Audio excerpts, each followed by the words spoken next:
2025 was a year of expansion and change for my ride. Hi, it's Bud Wilkinson with a look back on some of the memories stockpiled during the year. It was an exceedingly busy year for my ride, which visited 36 cities and towns in Connecticut to gather stories and attended 41 car shows across the state. The purchase by Hearst, Connecticut Media Group of the Republican American newspaper in Waterbury, which introduced my ride in 2016, resulted in the column being rolled out in other company newspapers. Several models featured in my ride during 2025 stood out because of their age, rarity, place in history, and other factors.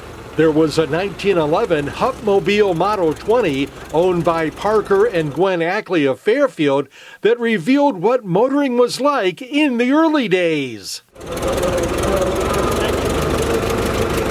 It was sometime after doing the column that I ran into them at a car show and got a short ride in the Hupmobile. It was worth it just to hear the sound of the engine. Much more exotic was a 1966 Jaguar XJ13 replica race car that had been revived by Stu Jones Restoration in Winstead. It was a rare and valuable beauty. A third noteworthy model that my ride actually got to drive was a 1943 Ford GPW, a World War II military Jeep belonging to Tom Stansfield of Goshen.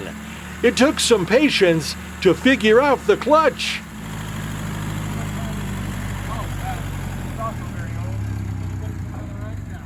Driving it was like going back in history, but that can probably be said of any old vehicle.